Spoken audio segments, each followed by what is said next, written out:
Hey everybody, it's Dana. Today's a day I just want to minister. Not really sure why, but I just want to minister to you. And it's just a feeling on the inside of me. And it probably is because I know what God is saying, what God is doing, and why He's doing it. Let me say this to you if I could. Each and every day we're given another set of hours. And I just say it's another 24 hours to do differently today what we didn't do yesterday. So in all that understanding of what we didn't do and what we know to do and what we should do, we face challenges every day. We face these challenges. We face them head on. We face them strong as we can. We find ourselves doing what is necessary for us just to get through that day. But sometimes we take that 24 hours and we don't realize that we need rest, that we need to sit back. We need to talk with God. We need to make sure that we've done what was necessary in our prayer time.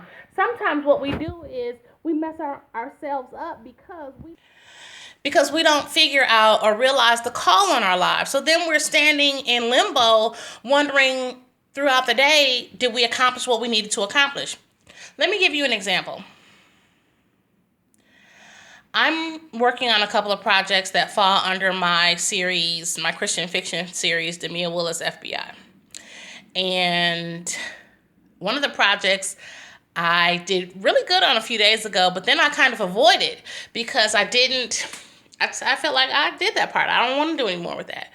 So I finished editing book 6 and I've finished writing book 7 that won't be released until the middle of next year.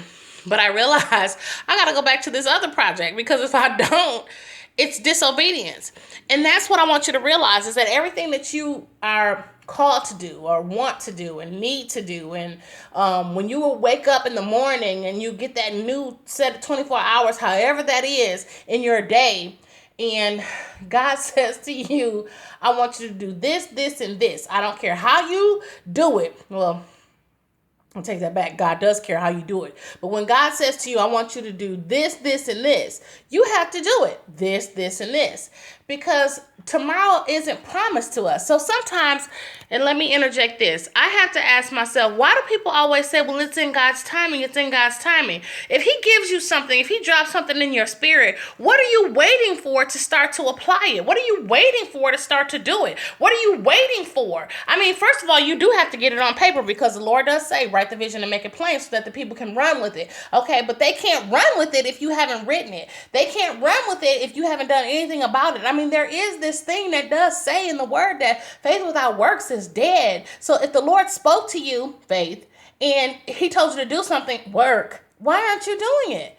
It's so minor how we take these things and, we you know what? Think about a washing machine. You put clothes in the wash and it starts to agitate. Well, you put these words that God gave you into something and that means, you share it with this person, you share it with that person or whatever. Then the thing starts to agitate and gets mixed up and then it's not what it's supposed to be. It's not applied the way it's supposed to be applied. It's not done. What am I saying today? Realize that each and every new day that God gives you is for you to accomplish what He told you to accomplish.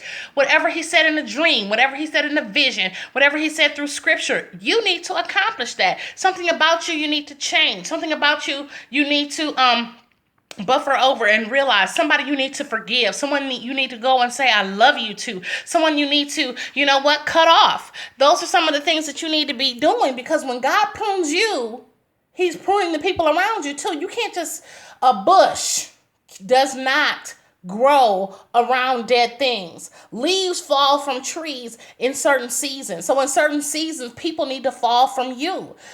I said all of this to say every day God wakes us up to give us something different to do. It is time that we do that. Stop waiting on the sky to fall. Stop waiting on a tornado to hit the house and say, I need to live my life. Stop waiting on a relative to die. Stop waiting on yourself to be fired from a job. Stop waiting for the government to pick up the pace. Stop waiting for the new presidential election. Stop waiting for your car to be different. Stop waiting for an investment to go through. Stop waiting to win the lottery. Stop waiting because God woke you up this morning. There's no need to wait because you wait too much longer. You might not even see